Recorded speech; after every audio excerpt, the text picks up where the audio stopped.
A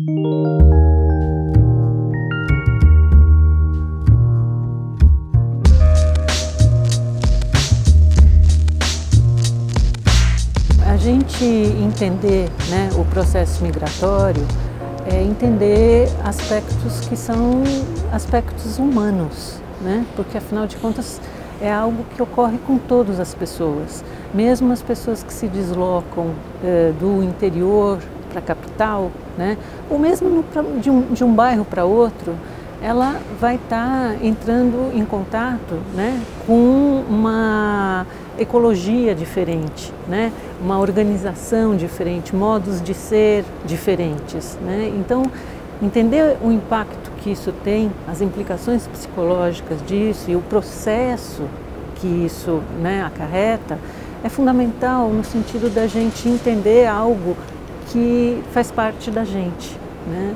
Então, quando a gente fala de imigração, imigração internacional, né, pessoas que estão vindo aí de outra cultura para nossa sociedade, a gente está aí falando, né, de encontro entre culturas.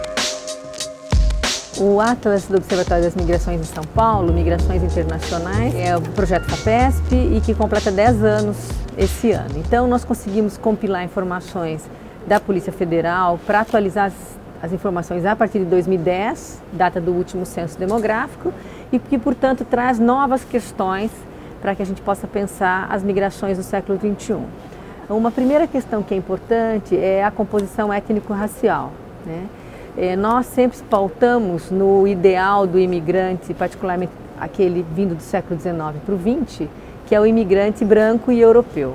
As migrações do século XXI, elas anunciam uma migração não branca, uma migração negra, em muitos casos indígena, e que é preciso, então, que a sociedade esteja preparada para esse novo olhar para a migração, que é uma migração que desconstrói o mito de receptividade migratória, pautada na migração europeia, e desconstrói também o mito da assimilação migratória.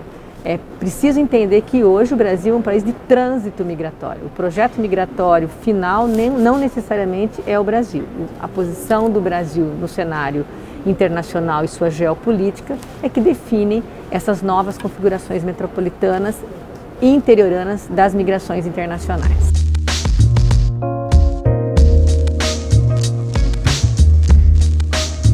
Às vezes a gente fala de imigração, fala de refúgio e, em geral, as pessoas parece que só interpretam números, parece que só conseguem entender aquilo como estatísticas distantes e tem dificuldade para perceber que por trás de cada número há uma história, há um nome, há alguém, enfim, há uma biografia, há um conjunto de valores, há rostos ali presentes.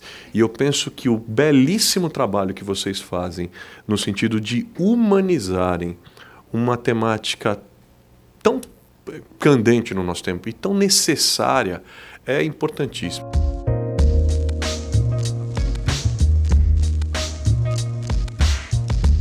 Os migrantes pertencem a diferentes nacionalidades, têm origens muito diversificadas e é possível identificar alguns grupos principais, né, oriundos de alguns países cujos fluxos, principalmente datados em determinadas épocas, acabam configurando redes e atraindo mais migrantes.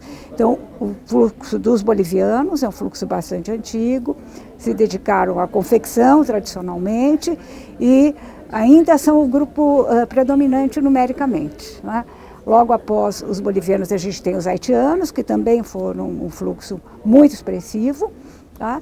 E isso principalmente para São Paulo, né? Se a gente trabalha em termos de Brasil, então o fluxo dos venezuelanos recentemente tem tido uma importância muito grande, mas eles têm se concentrado mais nas áreas de fronteira. O número de venezuelanos em São Paulo é ainda pequeno, né?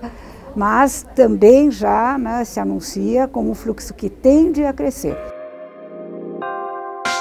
A nova lei de imigração, que é a Lei 13.445 de 2017, entrou em vigor no final de novembro de 2017. Ela é de maio, 24 de maio de 2017, mas teve 6 meses de vacatio legis, né? E ela traz avanços significativos no campo da proteção dos direitos humanos ligados aos migrantes. Até a nova lei, os migrantes tinham restrições a direitos, como por exemplo, direito de reunião, eles não podiam se reunir. Direito de manifestação política, a gente teve um exemplo de uma professora de ciência política da Universidade Federal de Minas Gerais, que fez um debate sobre política e ela foi repreendida por isso, abriu-se um inquérito contra ela. No caso da migração, da nova lei de imigração, ela tem um espaço maior para garantir essa manifestação dos migrantes, proteção de apátridas, que não existia antes, além de dar um horizonte para o futuro, que é importante. Ela está em vigor, mas ela ainda precisa de política migratória ser instalada, ela precisa da política de refúgio ser pensada e ela precisa de uma política de apatridia ser pensada também. Então tudo isso exige a participação do gestor público, do legislador subnacional e de todos eles para se voltar para a aplicação da nova lei. Vale dizer que a nova lei não mexe na proteção do refúgio. O refugiado continua sendo protegido pela lei de 97, mas ela traz um avanço significativo no campo do migrante em geral.